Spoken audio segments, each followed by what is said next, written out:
Welcome to another edition of the Giants Huddle podcast, brought to you by Citizens, the official bank of the Giants. Joining me in the Hack and Sack Meridian Health Podcast Studio, Keep Getting Better, is a man that just retired from the National Football League as a member of the Giants. Justin Pugh, how are you, man? You know when they give you the Legends community, let's get our mic situation figured out. He's a pro. When they give you the Legends community polo, you know it's time to go. That's when you know it's time to go. They have you sign in and they're like, all right, here's your polo. Today was my day. So, I'm not surprised by this because you were kind of a shrunken version of Justin Pugh when you showed up here for your last year with the Giants. Yes. But you kind of took the same path as most offensive linemen where you retire and then like 80 pounds just melts off of you. Yeah, it kind of was progressing towards the end of my career, even when I was in Arizona. We were running an up-tempo style offense, so I didn't need to be 315 pounds. But it is the one position in all of professional sports where you actually have to be like big and almost out of shape to be good at your job. There's no 350. Rarely do you see 315 jacked guys. Even the guys you think are in amazing shape and are some of the best left tackles, they still could probably benefit from losing a couple pounds. Maybe like Tyron Smith is the one example. I feel like that guy had no body fat, but everyone else, yes. Yeah, and he's built in a lab. And even, think of your best left tackle, he probably could. We either get really, really big, is what I should say, or we get really, really small. I don't want to pick on left tackles. All right, so you said today during your retirement press conference, I want to go here first, that you didn't pick offensive line kind of picked you. Yeah. And it just turned out to be the position that was right for you. You started out as a defensive lineman. You ended up making a switch. Just talk about that and why you think in the end that was the right position for you. Yeah, I don't think any kid really is like wants to be an offensive lineman, right? It's one of those positions where it's like I didn't grow up, mimicking pass setting Aaron Donald to try to win a game, and that was never something.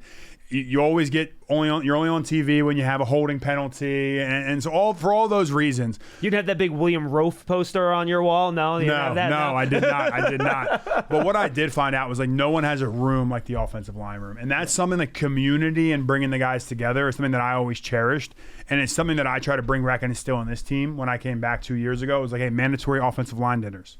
They're still doing them, which is great, right? And like, those are the types of things that I think build culture. They build the room, and the best teams I've been on, the offensive line has been a very big part of that. But it's impossible to build that if you're just doing what's required and what's frankly allowed in the facility, right? Yeah, exactly. I think when you look at OTAs now and they're a little bit different, guys are scattered in the off seasons. Like I lived here when I was playing for the Giants, and I really was in the community I was around. I would challenge more guys to continue to train together, be around each other, bring their families together, get dinners together. Like I always said, if you can't tell me like the names of the kids you play with or like the school they went to, like high school, like where they're from, like how are you going to do a deuce block with them? How are you going to pass protect with them? Like how are you going to communicate when you guys aren't even speaking the same language from the jump? I want to get to some football in a little bit, but looking back at your career at the Giants, is there a game, a moment, a play, anything that really kind of sticks out in your head as something that you'll never forget? Yeah, I think my first ever game, Dallas Cowboys Stadium. Now we lost the game, but I'm out there against right tackle, and DeMarcus Ware lines up against me for my first snap in the NFL. And I'm just like, yeah, we're here. Yeah. And then obviously the playoff game where we go to Green Bay, we didn't come out victorious, but going to the playoffs, getting to experience that for the first time, and then again later in my career was another major one. I would say probably one of the ones that I hang my hat on and kind of defines me as a player is my last game with the New York Giants, stint 1. We go to play the Denver Broncos. I was playing left guard that whole season, getting ready to get a contract extension. Me and Jerry Reese are deep in talks to get this contract done. And we go into Sunday Night Football, and we're going against Von Miller, who plays over the right tackle. We had some issues at the right tackle spot. They said, hey, Justin, we need you to play right tackle this week. And I'm like, guys, like, I'm a left guard. Like, that's where anyone's going to pay me going forward. I'm not a right tackle. And we're at this point, I think we're only like, we have no wins at this point, or maybe one win. It's very few. And I go out there and play right tackle and have a great game against Von Miller. They give me the game ball. Like, when's the last time you saw an offensive lineman get the game ball on Sunday Night Football? I didn't know that. That's awesome. I'm walking off the field. I kind of had the ball in the air. And my wife got it painted. I have it in our room. But I always look back to that, not of like, I had a great game. It's like the feeling I felt going into the locker room after. It was just a one win. It was one win in a season that was dismal. They ended up drafting Saquon Barkley the next year to show you how bad the year was. But like every guy came up and hugged me from the defense to the offensive side of the ball. Like, hey, you took one for the team, and you put the team first. And that's something that I'll always take, that mentality. And if that kind of just resonated with me, that like, hey, you do right by the team, good things will happen in the long run. I don't want to bring up a part of this is a bad memory. Does that 2016 playoff game still stick in your craw a little bit? Yeah, I mean, you go into a game like that, there was a Hail Mary right before halftime. I felt like there was a lot of things that were going in our favor. Obviously, a lot of outside noise during that game. But going against Aaron Rodgers in Lambeau Field, like that's what you draw up when you're in Lambeau to win a playoff game. And I thought there was no doubt we were winning the Super Bowl. I was just like, if you get Eli Manning into the playoffs, you win Super Bowls. And let me tell you, he was dealing that day. I know. That was not Eli's fault. He played a hell of a game. Yeah, I mean, look, it's playoff football. Aaron Rodgers is one of the best to ever play this game as well. So and losing Dominic Rodgers-Cromartie on defense was just rough. That game. Yep. Yeah, I know. And you know, the first few years in the Giants, you mentioned in your press conference, some rough years. Yeah. What was that like for you as a player? How much did you deal with losing growing up, coming through high school and college? And was that like a system shock for you, trying to kind of figure out how to do that while not having team success on the field? I had always been part of rebuilds, right? In my high school, we weren't very good. Like the last year we actually never made the playoffs in high school. But like towards the end of my career in high school, we're like right on the cusp, and they go to the state championship right there following. Like we set the foundation. Syracuse was the worst team in college football when I got there. We were Big East champs when I left. And I brought that same mentality. Like I fully was committed to doing whatever it took to see the Giants all the way through. From us starting out, they were Super Bowl champions, but we had fallen off, and we were 0-6. And I remember Justin Tuck getting up in front of the team and just talking about still doing the little things right, still being consistent. And I've put that tool into my toolbox for my whole career. It's like I'm going to be that guy you can depend on, whether we're 0-6 or we're 6-0. And I've been on 0-6 teams, and I've been on 6-0 teams. And I've been the same guy no matter what. You find out the character of the men in the room when things aren't going the right way. And I always prided myself. We're 0-6. You come in, I'm still doing the same work on Tuesday on the off days. I'm still doing the offensive line dinner. It's not like things just become less important because you're not winning. And that's what gets you through. Unfortunately, in this business, you don't always have the opportunity to see it through. But it's part of the reason why I came back to help continually set that foundation. I was talking to Richie Soybert today, who's Super Bowl winning offensive lineman for the Giants. And I'm still carrying the traditions that I learned from those guys, from the Chris Snees, of you got to love the guy you play next to. You got to have that connectivity all year long, and that's what builds great teams. And I'll always battle for that for the Giants and for any team. Huddle up, get in here. If you're lined up here, you got to go over the middle with it to score. Right. How do we make that happen? I don't know. But Citizens does. Make sense of your money with Citizens, official bank of Eli Manning. You mentioned this as a business. I know you really enjoyed your time in Arizona, but do you look back and say, I wish we could have figured out a way to stay here and be a Giant your whole career? Yeah, that was the goal. I never wanted to leave. I saw David Deal do it. I saw Chris Snee do it, and I wanted to be mentioned with those guys, playing for 11 years with the same organization. The business comes into it was a great thing. I needed that. I needed to go to Arizona. It was me and my wife. I said it in my conference today. We left as kids. We came back as parents. We came back as adults. We had to do things that we fly in the coop. I've never lived outside of the Northeast in my entire life. It was sad at first. I had resentment towards the Giants at the time and the GM at the time. But I realized he had a job to do. He had a family to take care of. And I now love it. And Joe Shane, we had to negotiate. I remember him saying a little joke about like, this is the most negotiating I've had to do with a practice squad offensive lineman because I was practice squad when I came back to kind of like prove my worth. And I was like, that's because I'm not a practice squad lineman, Joe. Like I've been through this before. I know the business. Like I get where we're going. And it's something that I enjoy. And I think they're like, man, you're sick and twisted that you like have enjoyed in negotiating a practice squad deal. But it's the truth. I really did. So how much did that experience leaving the Giants, going to Arizona? You mentioned at the end of the year you were negotiating before the season was season over. Motivated you to get into kind of what you're doing now, talking about the business of sports, advising players. You do a lot of contract evaluations on your Twitter feed, stuff like that. How did those two things kind of, one lead to the other? I was a finance major in school, and like I told you, we were the worst recruiting class at Syracuse when I got there. So I didn't think the NFL was ever in the cards, right? It was always finance, and I was always going to go work for my uncle who was in the wealth management space. And through my time playing, I didn't realize I was the guinea pig to the solution of a problem I knew existed and didn't know how to solve. Now, there's these crazy stats flying out there of NFL players having financial stress. I don't know what's true, what's not, so I'm not going to mention numbers. I just know guys struggle post-career. And it's not just from cash flow and not having the money to pay their bills. It's the purpose of like, what do I wake up at 35 excited to do every day? We don't have, I put this in quotes, we don't think we have like, this skill set that translates into business. And I want to show guys that we have everything. You have all the tools in your toolbox already to be successful. And there are some tweaks and there's some things I pulled from guys like Tuck, from Eli, from Zach Diassi, who was one of my biggest role models when I was on this team, from Larry Fitzgerald, from Kelvin Beachum, like guys that I play with in Arizona that showed me how to work off the field. And that was part of the reason I came back, because being a New York Giant gives you social equity that isn't put in a contract. It's put when you walk into a room and you shake someone's hand and they tell you that they're the CEO of a company and they're a New York Giants fan. I remember when you got drafted. And that's something that I wish I could tell younger players now, is like, you don't realize the benefit you have of being in the greatest city in the world, playing for the greatest franchise in that city. And it's the reason why I came back. It's the reason I'm going to be around. But it's something that's near and dear to my heart. So yeah, we started working with more athletes to try to work through that. I'm partnering up with the NFL to do programs to do just that. And it's something I'll always do. My mom was a school teacher. My uncle was in finance. So maybe both of those folks rubbed off on me. And then the content part of your post career. You did some Sirius last year. You have your own YouTube channel. You can do some stuff with the Giants this year. You could tease that if you want as well. Just how did you kind of get into that space? So I'll be working with the Giants this year doing some lifestyle content. So I'm super excited about that. Building off of what I did last year with my Thursday Night Football series, where I went to every game. Yep. And I realized that if you're not playing, you have to still stay relevant somehow. How do you still hang around the hoop? And media is the best way to do that. I didn't know what my niche in this was going to be, but I've always loved the fans. I've always loved engaging with the fans. So what better way to do that than to go sit in the stands with them? So I was a professional football player for 11 years, and then I was a professional fan last year. I went and cheered on the home team, so don't get mad at me, Giants fans. I wanted to see what it was like to be a San Francisco 49ers fan for the day. And we have some amazing fans. We have some amazing people that support these organizations, and that's really the lifeblood. That's why we're all here. If there weren't fans, there wouldn't be anything to cheer on. There'd be no reason for me to have a contract dispute, because no one will be paying the bills to begin with. So I really do appreciate the fans.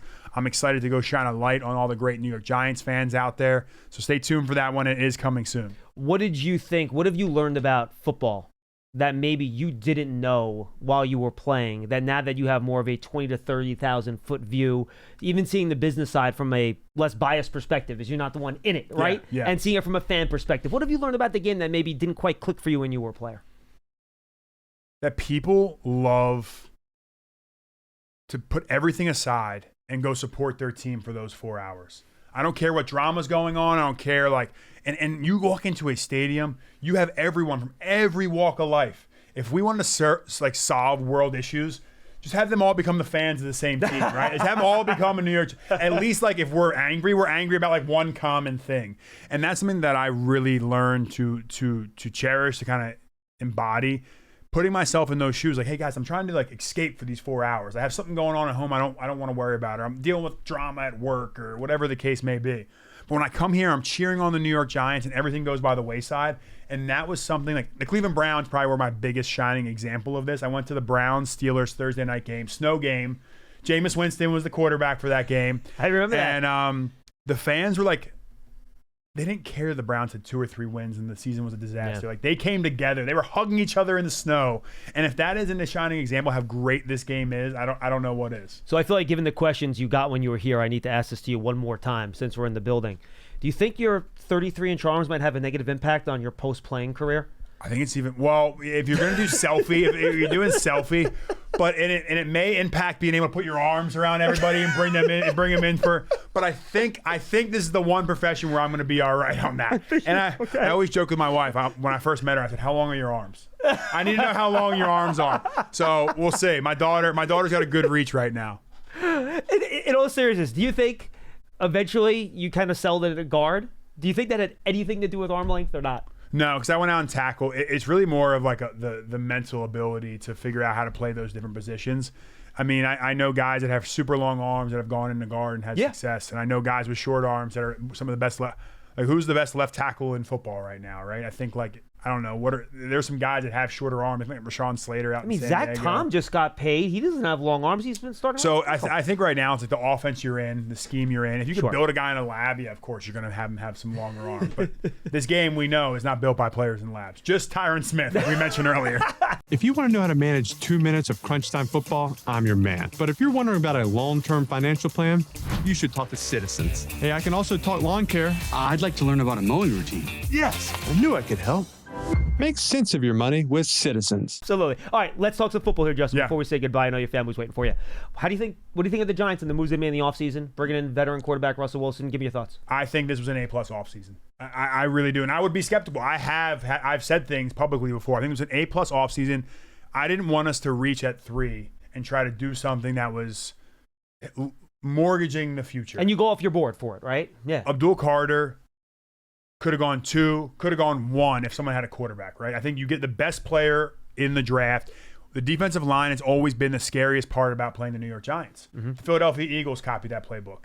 The Dallas Cowboys, they all went out and tried to build off of like the 7 and 11 Giants teams that had that NASCAR package, put all those guys in the field. Giants are getting back to Giants football. And I think the depth on the offensive line is the best that it's been in years. And I feel very confident. Now we have quarterbacks that have won Super Bowls, that have been very successful. The number 1 overall pick. We have Jackson Dart, a young player they don't have to force into any situation. Everywhere I look on this team, I'm confident that if we go out there and fight, we are in every single game. And with a defensive line like ours, I'm going to make this call right now. Dexter Lawrence will be Defensive Player of the Year this year. Now, don't tell him I said this, America. I don't want the defensive line getting their heads too big right now. Actually, maybe I want to give them some bulletin board material. Like, I'll start throwing jabs at them because they need to have a little fire. You got to bring it week in and week out. But I've gone against Dexter when he was a rookie to where he's at now, and he's made leaps and bounds. Last year, I think he could have been Defensive Player of the Year. I think he gets over the hump and wins it. It's a freaking nose guard this year. The Giants are going to set that tone. They're going to build off of it, and it's. I don't want to say, hey, it's bright and sunny days. There's going to be adversity. Things are going to hit, but I am so optimistic about this team. What does having a veteran quarterback like a Russell Wilson do for a team? You were here when you showed up. Eli was here. Same deal. They were probably almost around the same age, to be totally honest with you. So what does having a guy like Russ that's been through it all do for an offense? And an offensive line group, for that matter. Calms the group. I've been here before. I've been through the ups and downs. I mean, and look at his career as of late. People aren't just throwing like rainbows and butterflies his way. He's in the trenches right now. And if there's something that is to be said, if he keeps showing back up to work, my brother and my nephews were just outside. He came up and met him, and my brother was like, he was more excited to meet them, I think, than they were to meet him, and they were ecstatic. They were as happy as they could be. So who he is as a person, how he carries himself, how he handles that huddle, running down the field for Malik Neighbors, big grab today, which is good. You'll be able to talk about that later. We will. That is everything. You lead by example, and he's always done that throughout his career. Yeah, it's fantastic. I know as an offensive lineman, you're still scouting pass rushers. What did you think of Abdul Carter, seeing him in person out there on the field today? I mean, he's bigger than I think I remember him being at Penn State. I thought he might struggle against the run at times, but he looked like he can be multiple. He's thick, right? He can be an off-the-ball linebacker. And then how much better that's going to make Kayvon Thibodeau, Brian Burns. Everyone doesn't have to put all the pressure on themselves. Dexter Lawrence, Nacho on the inside. Like, we got some guys now. We can just keep rotating, and that's what it's always been. If you have 8 defensive linemen, if you have 8 starting defensive linemen, that's enough. If you only have 4, you don't have enough. And that's where I think now we have the depth there. And on the offensive lineman, I think we're 8 deep as well. We have 8 guys that could be a starter on your team, and that's a good place to be. What is Evan Neal going through right now, moving from tackle to guard? Your ego takes a little bit of a hit. Like, I've been there before. I've been the starting right tackle. That's why I'm asking you. I've been a first-round pick. And your ego takes a hit, and then go look what guards are making right now, Evan. That's all I got to tell you. Like, there's a lot worse things that could happen in your life than to be a guard. The guy's closer to you. You can get your hands on him. You get quarterback help. It takes pressure off you mentally. You're not out there on an island. You're closer to the quarterback. You can go through all those different things. I think he's going to find success. Now, look, we have guys that we paid to be starting guards. He'll compete for those spots. If he's not the starter day one, it doesn't mean you give up on the guy. It means he's probably going to, at some point, play this year. Absolutely. I'm with you. And you mentioned guys with longer arms sometimes do better at guard. That would be a perfect example. 100%. Right? 100%. All right. Give me you look at the league from a wide-ranging perspective. What's a couple trends that you've noticed the last couple of years that you think the league is moving towards that you think people can kind of get ahead of and think about a little bit as the season starts this year? I'm going to give kind of one of like an outside of football and then inside of football. Please, go ahead. Like, love it. The salary cap manipulation has come into our game. Hello, right? Philadelphia Eagles. Hello, Philadelphia Eagles. But like, how could go wrong? Hello, Cleveland Browns. Correct. Right. And New Orleans Saints. Saints weren't spending as much cash though. They just had they just kept pushing money back. Yeah, exactly. They weren't spending as much cash. I mean, and you look at some of how that has gone. Like the Philadelphia Eagles, because of the way they manipulate the salary cap, have more talent on the field, more dollars in terms of who they put on the field. So I think that is going to come into some. I don't know if that's a CBA. Something's going to happen there because the owners are going to be like, we see what you're. They clearly know what's going on. Like, do you limit void years? Like, what do you do to try to control? So that, I think right? that's something to look at because not everyone wants to spend money like that because this is a business at the end of the day. And not everyone can just push those dollars out. And now look, Howie Roseman's hit on those players too. But the way that teams spend cash is a big theme going into this. And then it's like, I think teams are getting bigger. We're going back to running the ball. We're going back to smash mouth football. And gap scheme stuff, right? Yeah. I mean, look at the Baltimore Ravens, the Philadelphia Eagles. Look at the hardball out in San Diego right now. Teams are getting bigger. Teams are getting stronger. And all of a sudden, you have a small defensive end or a linebacker. It might not play as well. All right, finally, Gimby, I don't think you did this at the presser, so look at the camera. What's your message for Giant fans as you call it quits here? Giants fans, I thank you for all the support throughout the years. I love you guys. I will see you guys very soon. I look forward to highlighting the Giants fans how great you guys are. I'll see you at MetLife during games this season. I'm not going anywhere. I got my Legends community polo on now, so I might just be in a different jersey. So thank you again. Can't wait for working you doing here, Justin. Thanks, Always a pleasure. Appreciate it. Thank you very much. Giants Huddle Podcast brought to you by Citizens, official bank of the Giants. We thank Justin Pugh for joining us in the Hackensack Meridian Hill Podcast studio. Keep getting better. We'll see you next time.